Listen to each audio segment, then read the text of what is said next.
Bon alors aujourd'hui, j'aimerais te raconter un truc. J'aimerais te raconter pourquoi ce podcast il s'appelle Bref de tapis et pourquoi je trouve que jusque-là j'ai pas hyper bien honoré ce nom.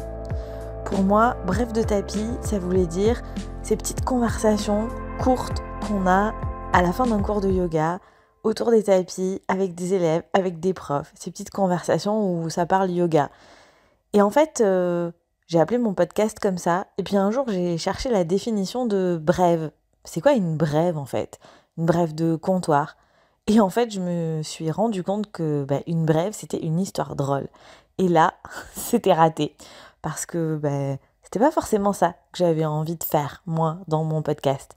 Parce que je crois pas être particulièrement douée pour faire rigoler les gens. Mais c'était trop tard. Mon podcast, il était bel et bien lancé. Alors, du coup, j'ai parlé yoga parce que j'aime ça. Mais je trouve que j'ai pas tout à fait honneur à cette première idée. Cette première idée qui était vraiment de me dire, je vais partager les petites discussions que je peux avoir avec mes élèves, avec d'autres profs de yoga, peut-être des coups de gueule, peut-être des trucs qui m'ont fait rire, partager dans la spontanéité. Oui, parce qu'on me dit que c'est un des grands atouts, ma spontanéité. Et on me dit aussi souvent que j'ai un franc-parler. Et puis, si je bégaye, si je m'en mêle les pinceaux, c'est parce que j'ai le cerveau qui va à 3000 à l'heure.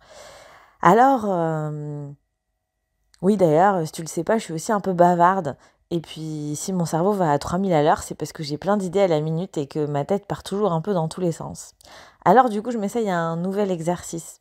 Un exercice un peu fou de me dire que, si finalement je relevais ce défi de bref de tapis, de te raconter comme ça, un petit peu spontanément, l'envers du décor de la vie d'une prof de yoga qui en fait est passionnée par l'idée de faire des podcasts à ses copines et qui se dit que peut-être qu'il y aurait un intérêt à partager son point de vue sur la vie de prof de yoga avec d'autres personnes que juste ses 4 copines.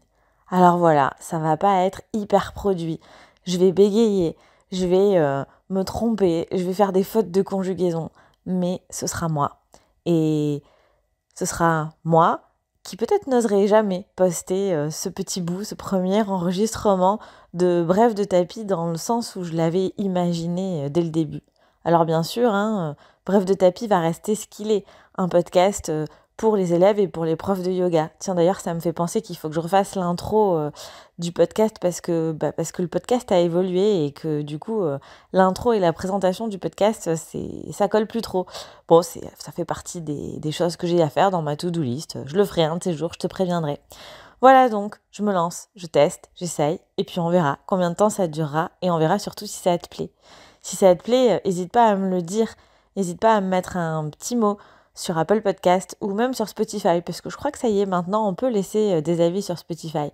Et puis n'hésite pas à partager Bref de tapis avec peut-être 1, 2, 3 personnes de ton entourage, prof de yoga ou pas. Bon, il faut quand même qu'ils soient intéressés par le yoga, parce que sinon ça marche pas.